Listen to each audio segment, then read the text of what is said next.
السلام علیکم میرے پیارے دوستو، کیسے ہو؟ امید ہے کہ آپ سب خیریت سے ہوں گے۔ اگر آپ میری چینل پہ پہلی بار آئے ہو تو میری چینل کو سبسکرائب ضرور کرنا۔ بسم اللہ الرحمن الرحیم۔ حضور اقدس صلی اللہ علیہ وسلم سے کسی نے حق تعالی شانہ کے ارشاد ان الصلاۃ تنہی عن الفحشاء والمنکر، بے شک نماز روکتی ہے بے حیائی اور ناشائستہ حرکتوں سے کے متعلق دریافت کیا تو حضور صلی اللہ علیہ وسلم نے ارشاد فرمایا، جس شخص کی نماز ایسی نہ ہو اور اس کو بے حیائی اور ناشائستہ حرکتوں سے نہ روکے وہ نماز ہی نہیں۔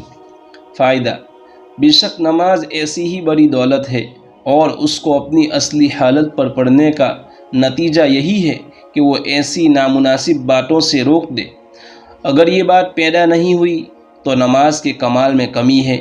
بہت سی حدیثوں میں یہ مضمون وارد ہوا ہے۔ حضرت ابن عباس رضی اللہ تعالیٰ عنہ فرماتے ہیں کہ نماز میں گناہوں سے روک ہے اور گناہوں سے ہٹانا ہے۔ حضرت ابو العالیہ رضی اللہ تعالیٰ عنہ فرماتے ہیں کہ حق تعالی شانہ کے ارشاد ان الصلاۃ تنہی کا مطلب یہ ہے کہ نماز میں تین چیزیں ہوتی ہیں: اخلاص، اللہ کا خوف اور اللہ کا ذکر۔ جس نماز میں یہ چیزیں نہیں وہ نماز ہی نہیں۔ اخلاص نیک کاموں کا حکم کرتا ہے اور اللہ کا ذکر قرآن پاک ہے جو مستقل طور پر اچھی باتوں کا حکم کرتا ہے اور بری باتوں سے روکتا ہے۔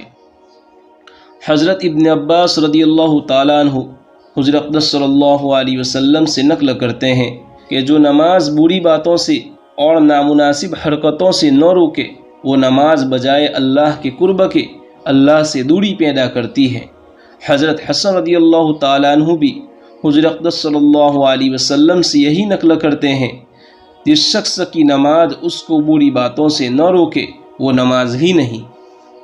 اس نماز کی وجہ سے اللہ سے دوری پیدا ہوتی ہے۔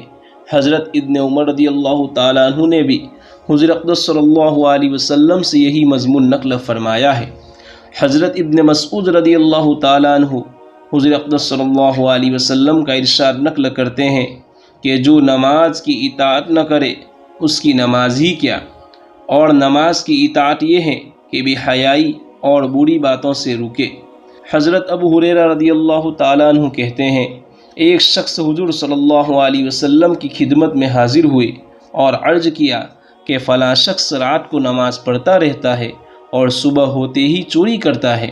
حضور صلی اللہ علیہ وسلم نے فرمایا کہ اس کی نماز اس کو اس پھیل سے عنقریب ہی روک دے گی۔ اس سے معلوم ہوا کہ اگر کوئی شخص بری باتوں میں مشغول ہو تو اس کو اہتمام سے نماز میں مشغول ہو جانا چاہیے۔ بری باتیں اس سے خود ہی چھوٹ جائے گی۔ ہر بری بات کے چھڑانے کا اہتمام دشوار بھی ہے اور دیر طلب بھی، اور اہتمام سے نماز میں مشغول ہو جانا آسان بھی ہے اور دیر طلب بھی نہیں ہے۔ اس کی برکت سے بری باتیں اس سے اپنے آپ ہی چھٹتی چلی جاوے گی۔